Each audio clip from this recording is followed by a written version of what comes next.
Oh, because we'll post this on we'll do like a small clip about steering committee. Yeah, sorry, keep going. Yep.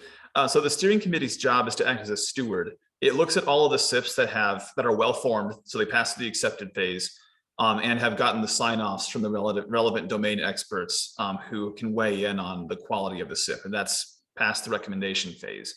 The steering committee then selects SIPs that are recommended and slates them for activation by following the SIP's activation criteria. They also have a secondary responsibility of making sure that the CABs and the SIP editors and other SIP offices follow through on their jobs in a reasonable amount of time. Basically to mother along the SIP to make sure it makes progress and doesn't just get stuck in limbo. But the main job is the former. I'm making sure that all the activation criteria are met and making the official call as to whether or not the SIP advances to ratified status or rejected status. Again, but just based on the SIP's activation criteria. Awesome. Thanks a lot. So just to remind everybody that SIP 15 stacks 2.1 is currently at accepted stage. And all the CAP guys, they're all looking at it right now, and they're all like discussing about it. And on Monday or by Monday, hopefully everybody on the different CAPs, I think there's about 17 people across 3 different CAPs, they will all come to their individual CAP's conclusion as to whether they would approve it. So it's they will decide within, and they will make a final decision, approve or send it back or reject. But obviously, we hope that it will all be approved. Yeah. So any questions?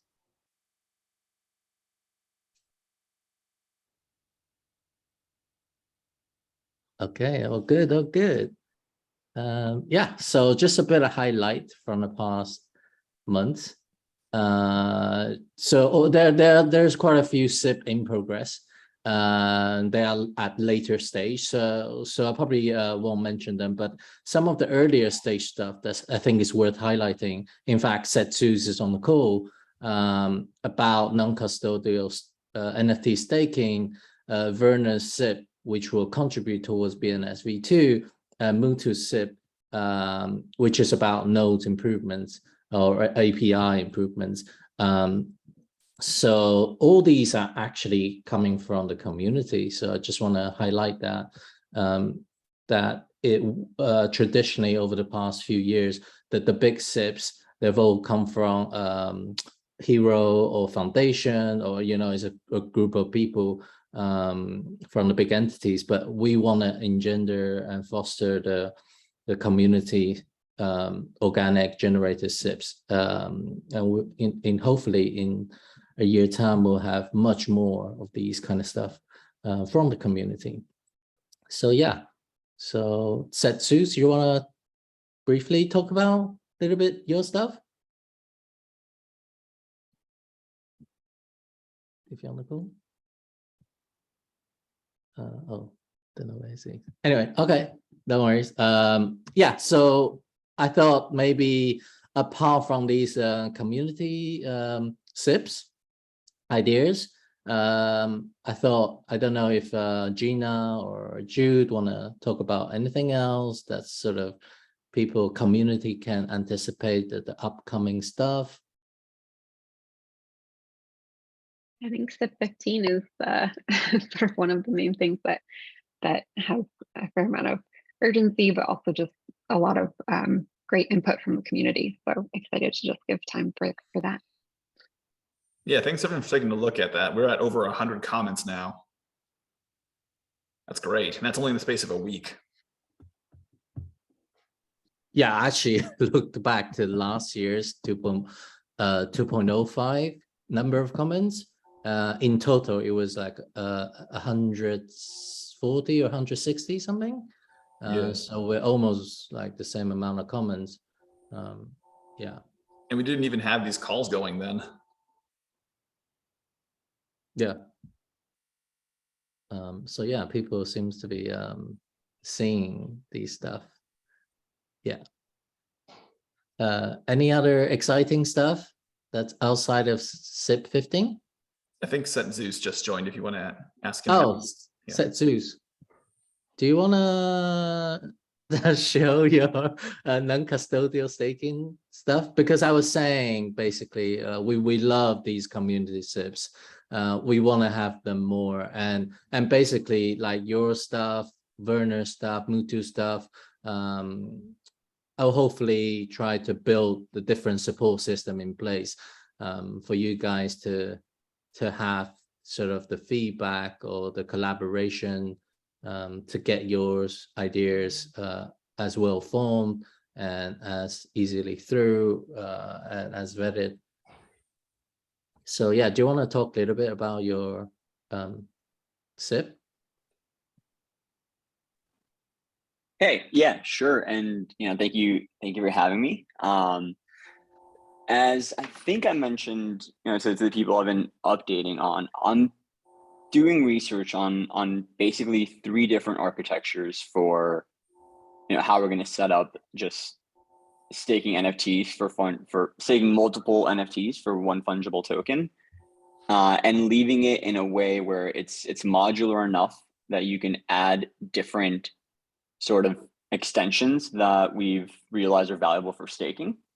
And so, for example, there was one, and this is an example I implemented for Stackulence's upcoming collections, but for them, I ended up I went with a monolith solution where all the staking stuff lived within one large contract, and that large contract allowed you to whitelist collections, allowed you to add collections down the line, and they all communicated with one fungible token contract. And then I started realizing that there was a few limitations in that solution, and the biggest one is actually one that's being fixed right now, and that's that you can't use read-only functions in traits, and that meant that, for example, some collection which some function which I'd have to loop through all the collections, such as get generation balance, right? So like, let's say you have collection A, B, and C staked, and they all give you different reward rate.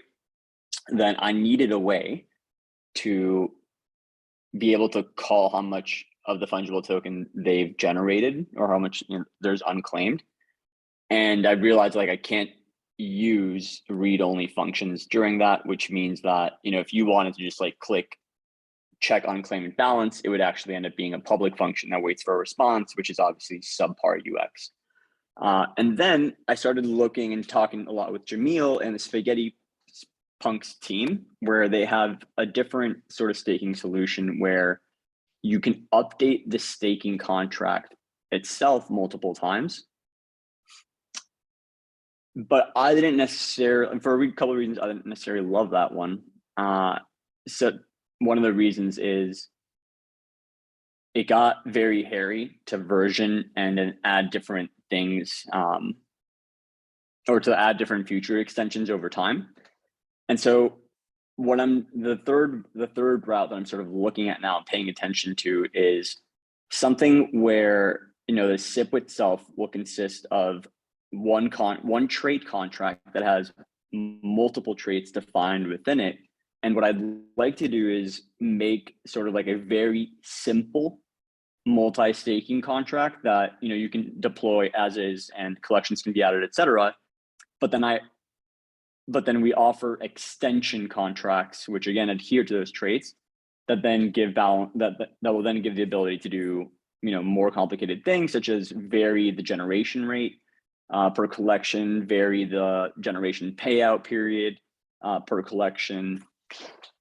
And there's a couple other extension features, and I was actually looking at Executor DAO that Marvin worked on for that architecture, and I like sort of that option of having one simple staking contract that isn't necessarily, you can't upgrade it, or like you can't deploy another one like you would NFTs, but you can extend it with different functions. You can extend it by providing different contracts that all adhere to these different traits. So just stuck between those 3 solutions at the moment, and not necessarily stuck, but just doing research, right? Trying to figure out which one's more likely to cause transactions that are more than 1 megabyte, etc. But yeah, that's where I'm at the moment. If anyone has sort of opinions on that or want to discuss that further, absolutely feel free to ping me, as you know, it's something I'm actively researching at the moment. But yeah, that's sort of the update on my end. Okay. Awesome. Yeah, thank you so much. And I think when we last chatted, last call, I don't think, or at least the last steering committee, it wasn't approved yet as a grant. So congratulations on getting this grant approved. So Thank you. So Zeus, one thing to consider, if one of the limitations you're encountering is that traits do not allow read-only functions, it's pretty straightforward just to make a wrapper around a read-only function that's a public function. And then someone, even an automated process, could just look at that wrapper and say, oh, yes, like all this thing is doing is calling a read-only function, even though it's defined public. It can't possibly be doing any other mutations because it just contains one call. Okay, and then I guess my question too is, how would I capture that read-only value before waiting for the block to confirm, though?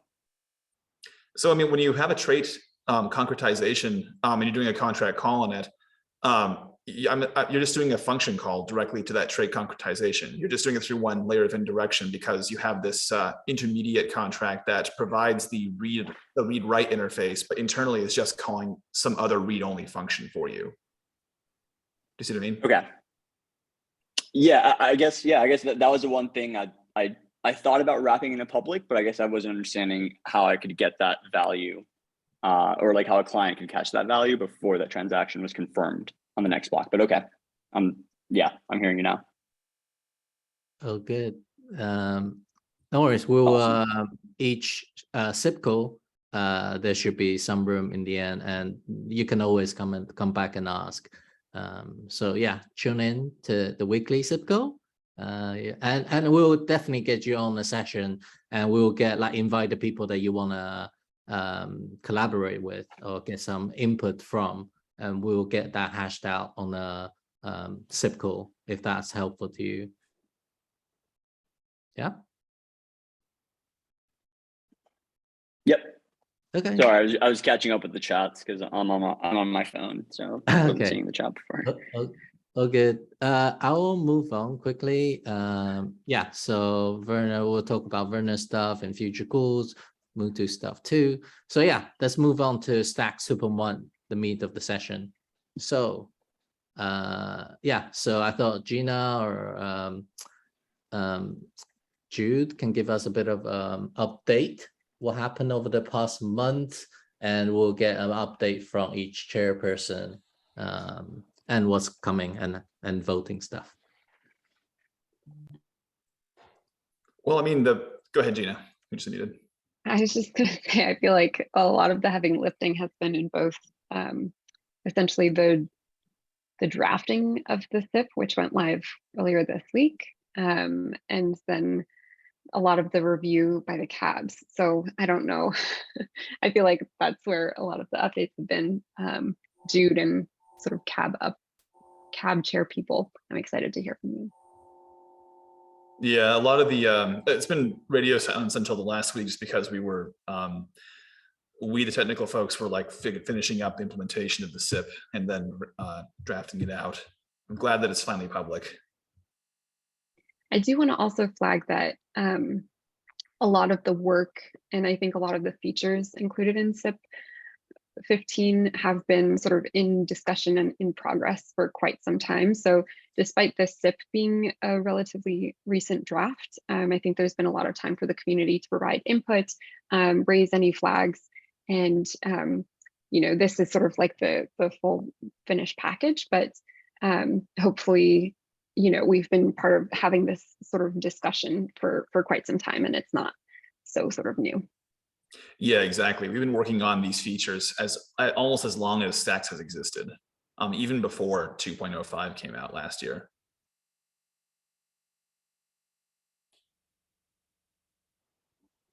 And as we can see, we got a lot of contributors to it as well. Although we did take Munib off of the authors because he reached out to us and said he didn't feel like he did enough to be considered an author. But everyone else, I'm pretty sure, has.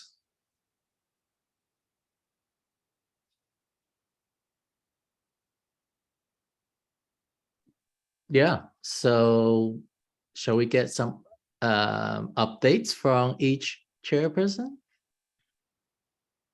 That could be interesting because I know some of them have met, some of them haven't yet, or some of them meeting soon.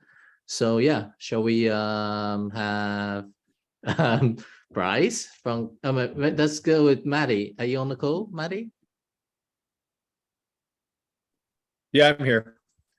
Oh, do you want to give us a bit of update, see what your cab's been up to over the past month?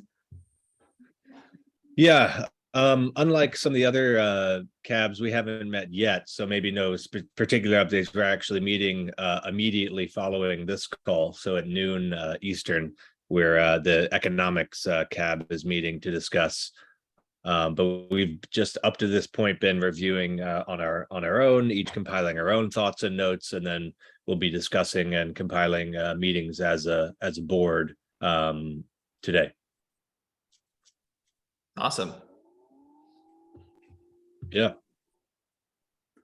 How about Jason? Sure. So the governance cab is in contact on our little Discord group. Looks like our official meeting will be on Monday. So after that, we'll get the meeting minutes up and everything else. Cool. And I've heard that you read all the full text. Top to bottom, I did my best. Nice.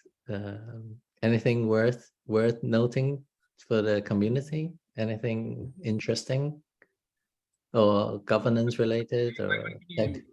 Oh yeah, so I guess like from the lens of governance, probably the biggest thing we'll be focusing on is that the voting method has changed from SIP 12 to SIP 15 slightly, but it's also become more inclusive and it's like bringing new options and abilities. So overall, I feel like it'll be a good thing, but that'll be one of the lenses that we look at it from our group. Other than that, we'll just kind of review. Like my plan is to summarize as much of it as I can back to the group and then answer any questions as we're kind of going over it from our core values.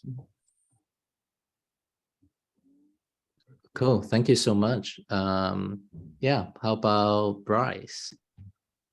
Yeah, sure. So from the technical cab, we've kind of, I guess, two separate pieces. So first, each of the members has been individually going through the SIP and commenting on the PR.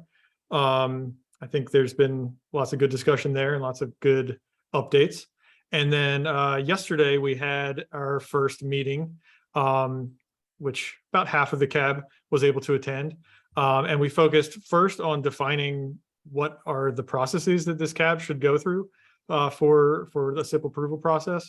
So we have a good system in place, I think. It's written up in the meeting minutes that Jason posted a link to earlier. And then that will also get added to the bylaws on the technical cab page. But I think we have a nice set of procedures defined that everyone was in agreement on. And then we also have been starting to discuss some of the open issues that were expressed on the SIP itself. And I think we're coming to some conclusions there. So we'll be meeting on Monday, or we'll be voting on Monday. Basically, the plan is for us to continue to evaluate the SIP individually and comment on the PR. And then on Monday, we'll be voting internally and then posting our decision there.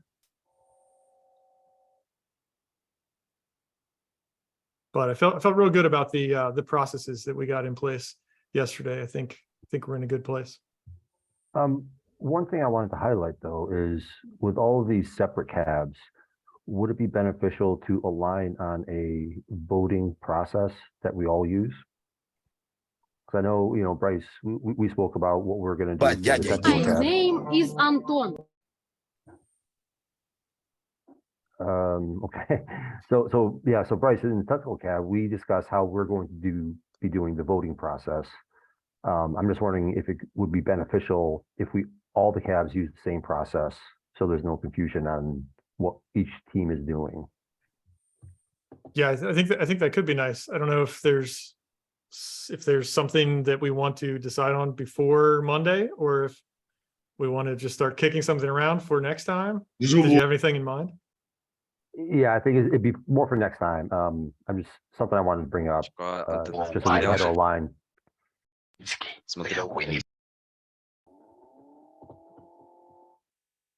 I need to kick the. Yeah, who's got the power to kick these people out? Who's the host of the call? Is it There we go. I think they're gone now. Anyway, so yeah, Jesse, I agree with that. Have any of the other cabs thought about your voting process yet? This is Maddie here from Economics Cab. I mean, I was basically planning on ripping off your guys' practices anyway. So I think, you know, aligning on the best practices across cabs makes sense. There might be some cases where cabs need to tweak or have, you know, like specific different approaches. But generally speaking, I don't see why we wouldn't arrive at a largely similar template. At least we work off of. But I think it's also probably impractical to have that all in place, you know, for this coming Monday. But I think that's a goal we should work towards. Yeah, that sounds good. So just to summarize what we decided yesterday, basically the vote will just be on in our Discord group. And then the decision will be the chairperson, so myself, applying, approving or rejecting the PR, along with we have the intention of adding like a supporting opinion and a dissenting opinion to that decision. So that'll go into the PR approval or rejection, and then also will be added into meeting minutes.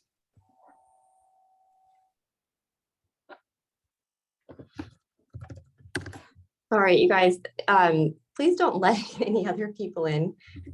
I have co-hosting abilities, but I'm on my phone. So Jude, I think you're the only other person who can kick people off or change security. If you can give that ability to Hero too, that would be best. Can we just enable waiting room for this call so people don't just like barge in? It is enabled. It is enabled. Okay.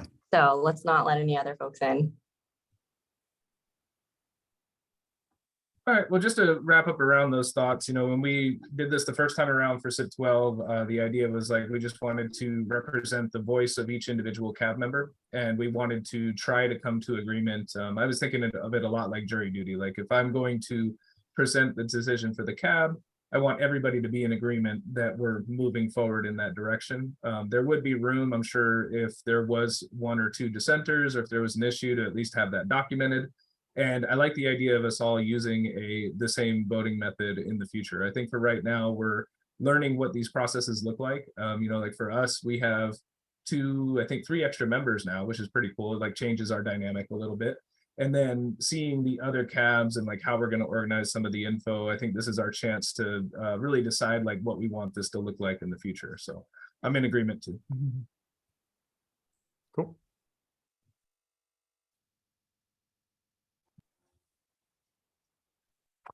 Jason, one other thing that we did. I am when you say I am a Russian. Okay. All right then. Jason, that's all I was saying. So Bryce and I, what we did is we actually created an email group as well for our cab. If the other cabs wanted me to do the same for them, I'm happy to do it. Yeah, that's great. I think having a standard on like the ways we communicate, we started out with our Discord group and then posting the minutes on GitHub, adding something like an email layer sounds perfectly good as well. You know, I think we'll suss out what makes sense like between us and in the cabs. Sounds good. Yeah, just reach out to me if you want to do the email group. You know, I'm happy to do it. Thanks.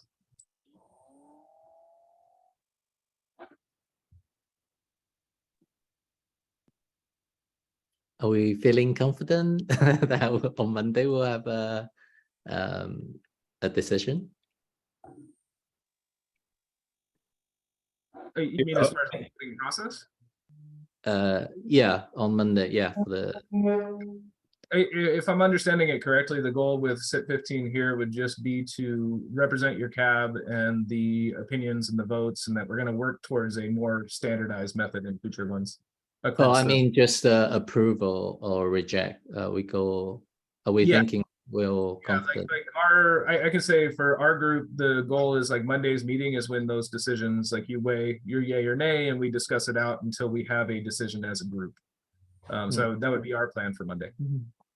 Yeah, and from the technical cab point of view, I think our biggest sticking point was about the SIP being too large, having too many unrelated topics in it, which we discussed pretty deeply in yesterday's meeting, as well as asynchronously. And I think that we've come to an agreement on that. So I feel like we should be able to come to a decision on Monday.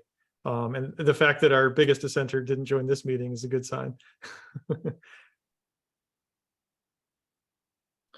Hero, I guess I have an open question about, like, so let's say that in the discussion there are kind of some open questions that are risen by some of the members of the cab, and we need, or we feel like we need further clarity, no pun intended, before we say agree or approve or disapprove. What is that process supposed to look like at that point? I think if I remember correctly, in SIP 000, if there's an issue with a cab, I think they raise it to the steering committee. Is that correct? Yeah, usually it's like usually in the case the cab can't figure it out on its own. Is that something that we're at risk of dealing with right now? Not explicitly. We haven't met yet, so I just wanted to be able to handle all corner cases. Got it. So you're sharing the economic SIP though, right? Yes. That's actually not even on on this particular SIP. Great. So it's no risk at all if you guys have an internal dissent or haven't met yet. Yeah, cool. Okay. But good to know for general reasons though, yeah. Yeah. Yeah, and I'd say, like, as cabs, like, we're here to work together as well. So, like, if there's something that you don't understand, or the group somebody doesn't understand from a technical perspective, pull in someone from the technical cab, or maybe see if there's some resources there. Like, we can all work with each other from our different lenses as well. I did notice the economics not on there. I was wondering whether it was just missed, or I was thinking, like, for this big one, economics could have been on there. So it wasn't on there because there's no change to the token emission or the POX payout or anything else that's economic consideration. But I mean, I'm going to have pushback on that if you feel like it's something that is affected. Well, sorry, I don't know if you can hear the loud horn in my background, but the thing that stuck out to me was the change to the miners' last 6 block commits, including late block commits. So that is a slight change to, like, how POX mining itself works, which might have economic implications. That was the biggest thing that stuck out to me. I don't know if you feel there are actual economic implications or not, or it's largely just technical. Yeah, that's fair. So we intended for the initial system behavior to not punish miners as severely as they did, and that was actually the first bug opened in the system by Friedger. The effect of this, I don't think, is actually pronounced unless you go for more than 3 blocks without mining, because in all cases it's the min of mean and median. Sorry, the min of last and median is your sortition weight. Yeah, I guess if you miss a block, then you're punished in the next block, but that's really about it. In this case, because we would no longer be counting late block commits as absent block commits, the min of last and median, if you manage to miss a block commit, would simply be the min of your last and your median as originally designed. So that would mean that you get punished a little bit less harshly if your block commit happens to be late by one commit. Do you think that's going to significantly impact the way that mining works, just having heard that top level description? Just to be clear, it's only for 1 block. So if I have a gap of exactly 1 block, it kind of ignores that in the median 6 count. So the median 6 in this case is now the median of the last 6 block commits that you had sent. Right, but I can have a gap of at most 1 missed between commit. Like, I commit positive, I commit 0, I commit 0, I commit positive. That doesn't get captured by, I've committed 2 zeros in a row, so I don't get the benefit of looking back and assuming that was just a missed late thing, if I understand correctly. So we do know the order you sent the commits in based on UTXO UTXO chain tracking. So Right, okay.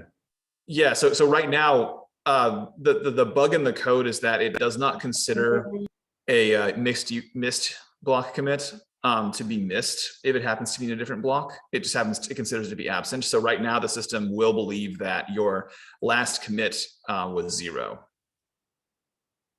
if you happen to miss. But then you commit again, and then your last commit was whatever you committed that second time, and your median is the same. Right, it essentially ignores the 0 so that your median doesn't get slashed, so to speak. That's right. Yeah. Okay. I'm just trying to understand of how many blocks in a row can I miss and still get that benefit? You can miss up to 3. Once you miss the third, your median is cut in half, just because. Gotcha. Okay. Yeah, I mean, it doesn't seem like that big of a change, but just important to clarify that. Thank you. If you change your mind later, just feel free to let us know. Okay. Yeah, because obviously we don't want to make the change if it's going to be bad.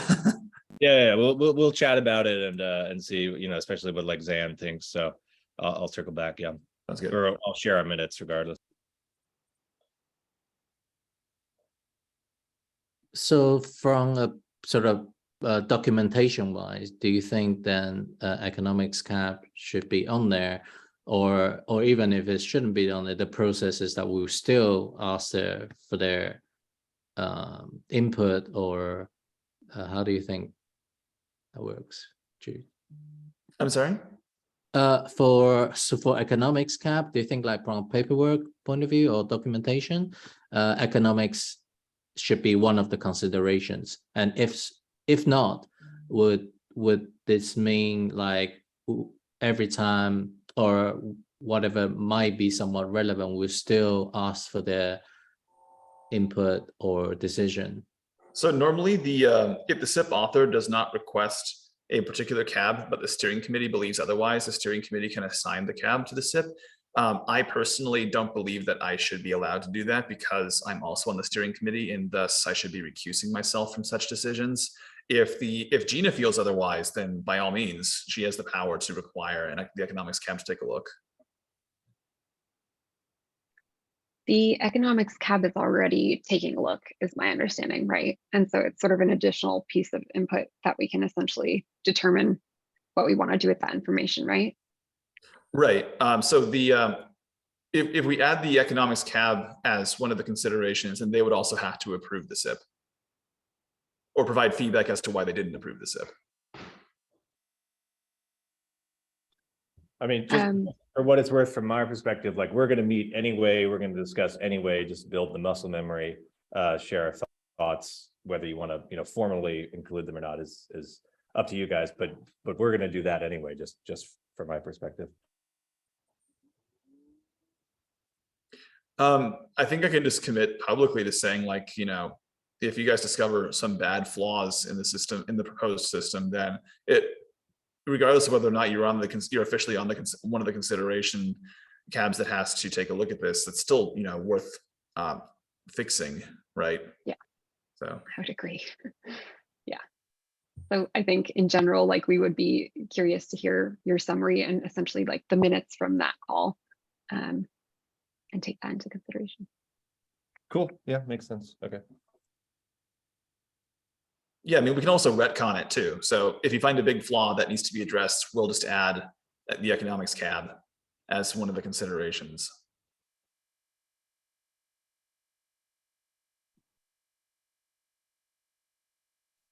Okay. Does that work? Works for me from my perspective, yeah.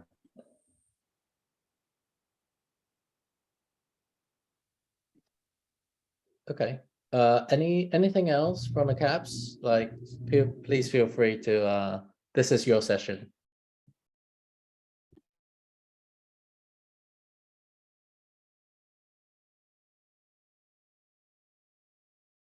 I know we spoke about sort of like the voting mechanisms, but I'm also curious if there's anything that's standing out as working or difficult in terms of the CAB process. Anything that we can help with or improve down the line. We don't necessarily need to get into it in this call, but it would be good, since since we're going through the process, to also just iterate and improve it for the future. So maybe we could have a separate sort of retro and see what worked and what didn't.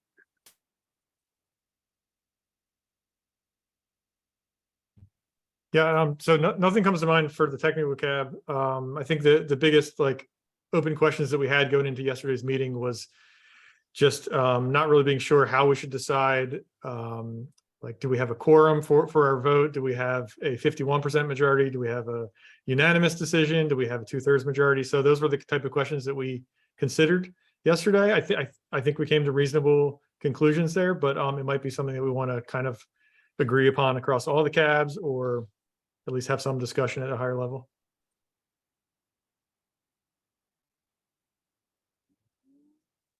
Yeah, I think maybe that's something that if you can't find time to do it asynchronously, we could certainly have one of the SIP sessions coming up to hash that out a bit more.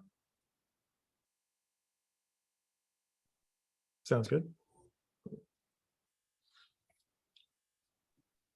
Okay, let's move on then.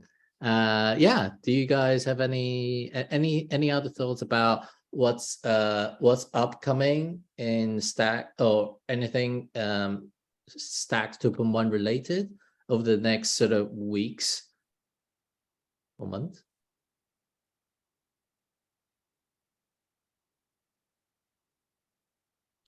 I would encourage people to take a look at the voting procedure. I know that Jenny's not on the call, but I know that one of the things that she's working on now is trying to put together the documentation needed to facilitate community members voting through whatever tracks they're able to do so.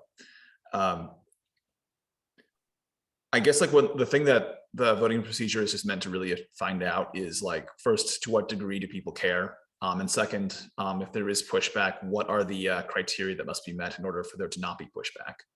Because again, the biggest risk of doing a breaking change is that the chain splits. Like, enough people are dissatisfied that they just go it alone, and that doesn't help anyone. So this is the opportunity to ignore the peanut gallery on Twitter and ignore the loudest voices, but instead look at people putting, quote unquote, their money where their mouth is and casting votes through this on-chain activation system.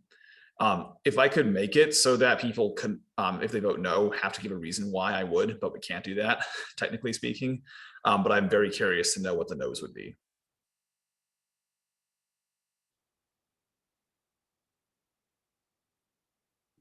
Yeah, yeah, I definitely encourage people is in the activation criteria section of the SIP doc.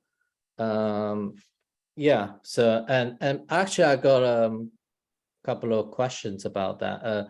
The voting tabulation, is that gonna, do you know when that might have to be ready, like the final? The tabulation has to happen by the end of the activation window. The activation section says that the next up reward cycle and the reward cycle afterwards are the two reward cycles in which people can vote. So you'll have about a month to do this. Once those cycles finish, we'll have to be able to figure out how many people voted for each category, yes or no.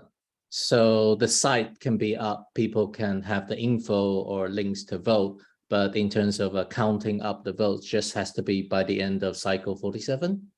That's right. Cool. The way we did this last time is I think both Thomas and myself each wrote vote tabulation software in order to independently verify that we could count the votes correctly. And in at least my case, my code is a supplementary material to SIP 12, so folks can rerun it and determine for themselves that yes, the SIP did indeed activate. We'll probably do something similar to that again. I know that last time we had SIP 12.xyz, which kept a running tabulation. We could certainly do that for SIP 15. In either case, though, like, the steering committee will need to run that tabulation software at the end of the two cycles, and it will output a yes, this passes, or a no, it does not pass, based on the information that can be gleaned on chain. And that program will, of course, be open and available for auditing, so folks can build their own websites or build their own tabulation software, or just verify that it's correctly counted.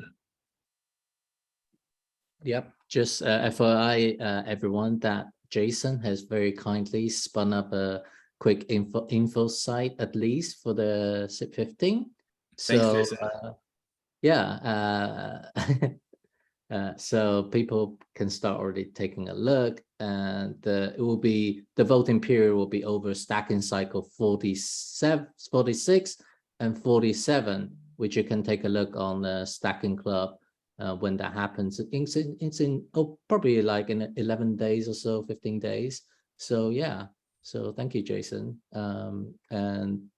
This is text-based only, but maybe we'll incorporate a little bit more functionality like connecting your wallet.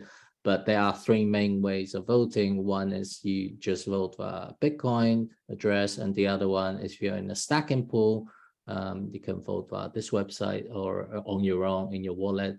And there's the third way, which is to vote via this new ecosystem DAO website, which Marvin and Mike has been coming up with, and Jason too. So yeah, so if you want to be an early tester for Stacks 2.1 voting, this is you don't have to be a stacker. Your stack doesn't have to be stacking to vote. Whereas the previous one, your vote would only count if you're stacking. So if you want to be a tester, please let me know in DM.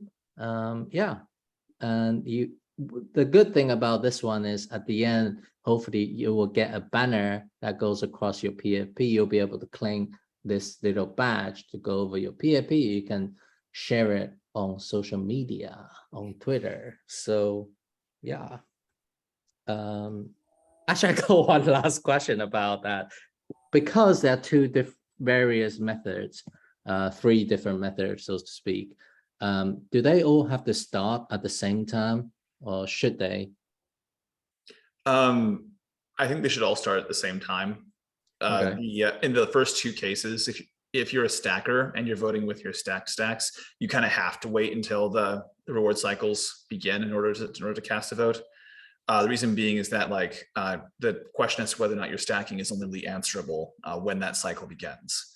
In the ecosystem DAO, the way it's going to work is we haven't decided which block yet, but we will choose a block in the recent past that's a snapshot of everyone's stacks, and the vote you would cast would be based on how many stacks you had at that time. The reason it's not public yet as to what blocks, because A, it hasn't been decided, and B, we want to make sure that it's chosen early enough that folks haven't just moved around stacks in order to try to increase their vote on that without it being fair. I think the other criteria, I'm not sure if it actually is in the SIP text yet, but maybe it's something that we could discuss here if we have the time. Because we don't want exchanges to vote yes, because that would just be, whale wars at that point, just deciding the fate of the chain.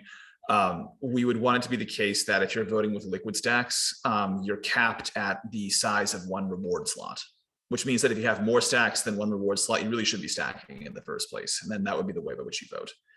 That we would hope would preclude exchanges like, Binance or Coinbase or Kraken now, which have millions of stacks on hand, because we wouldn't want them to throw the vote one way or another. That wouldn't be fair to the individuals who build and run the system. Okay, cool. And the ecosystem DAO method of voting also gonna specify, hopefully, if you vote block 45, which is now stacking cycle 45, it's not gonna count, right? It's only gonna start counting from stacking cycle 46. That's right. Cool. Awesome. All right. Thank you, everyone. So let's move on. Yeah, any last words from anybody? This is your chance to raise anything about Stacks 2.1, because the next time we have this meeting will be end of November, which will be near Thanksgiving. So if you want your voices heard directly by the steering committees, please this is your chance. I got a really thick skin, so bring it on. This is more of a question than it is like a request. It's just about some of the changes with the discussions in the working groups around SBTC. What's the thinking on their, how much work for that is being done in Stacks 2.1 versus other releases, and how are those releases going to be framed? Are they going to get like a SIP or like a stacks revision number? I'm just curious about that.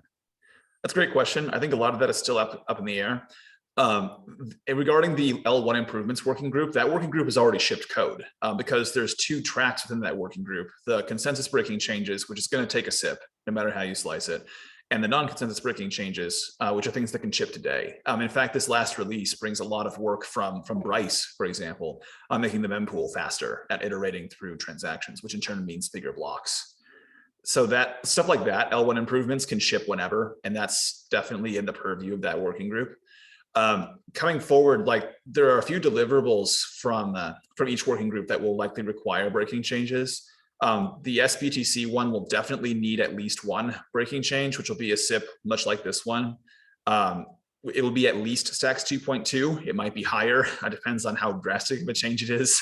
But it needs to add support for the peg. And in doing so, we will propose changes to the way in which forks are decided in order to make mining incentive compatible without breaking the peg in the process.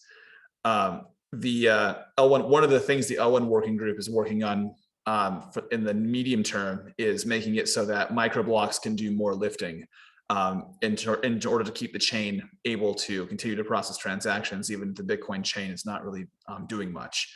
That's going to require a few changes to the way in which microblocks are confirmed, so that when your transaction hits a microblock, you'll have a quantifiable degree of economic security for that confirmation in a way that cannot be provided today. That will also include ways to do things like increase the block budget as a function of time passed, so that if there's a long period of time between 2 Bitcoin blocks, at least the stacks chain can keep growing its block capacity. Both of those things, unfortunately, are breaking changes. So there's going to be a SIP for that at some point in the medium term. As for the Bitcoin NFT working groups, there's a lot they can do now that does not require a breaking change. So they'll probably ship something closer to, I don't know, end of this quarter, let's say. I'm not really plugged into that group, so I don't know the exact details there. But I'm sure Patrick or someone who works with Patrick can fill you in with more details there.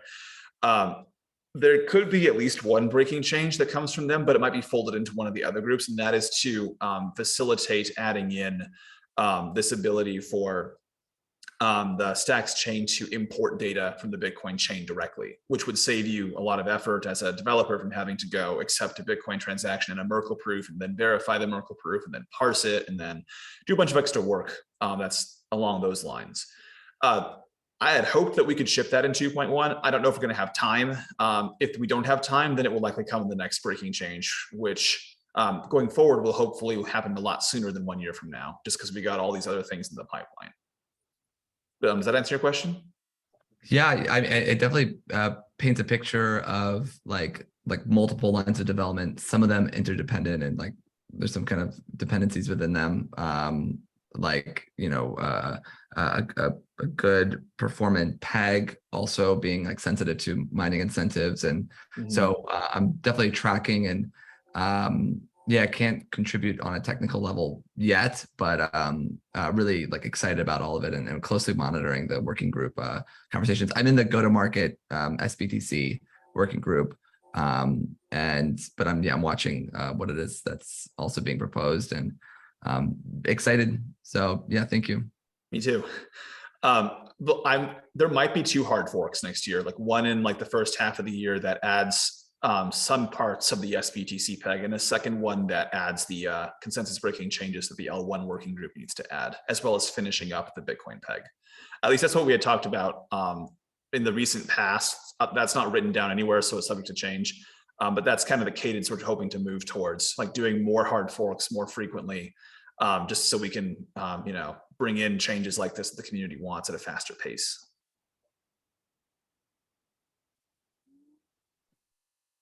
Okay, thank you so much. Anything else? We're a little bit short of time, so raise your hand. Last call. Okay, right. So just a quick reminder of what's upcoming. So next week we got a independent Dev Codex is going to review Stacks 2.1, and next week unfortunately I'm on flight, I can't be here, so Jason will very kindly help me host. And end of next month, hopefully we'll have Marvin in the steering committee. So tune in on the 23rd of November. I hope that's it, because Friday and Thursday, I think that's Thanksgiving. So I don't know if 23rd works. So yeah, let us know, Jude and Gina and Marvin, if next month the date works.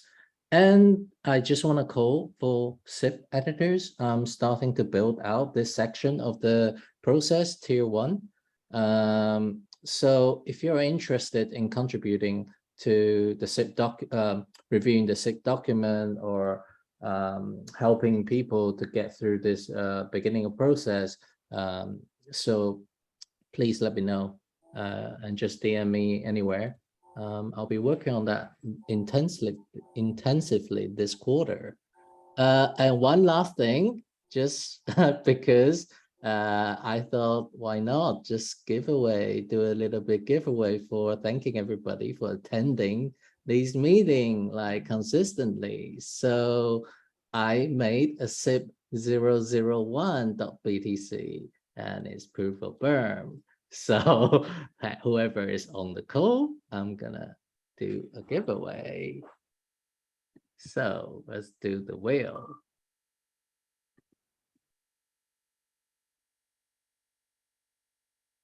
Oh, we went to Gina.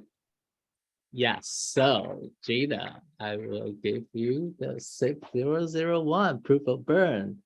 Proof of transfer couldn't happen without proof of burn, so it's super important to the foundation of stacks, right? Thanks, Zero. That's a fun. Thank you. Yeah, we might do more giveaway in the future if people like it. I have a lot of SIPs BNS now. Okay, thank you everyone. So yeah, tune in weekly SIP session Friday 11 ET, and good luck guys. Stacks Hook'em 1 to the moon. Bye. Thanks, everyone. Thanks, everyone.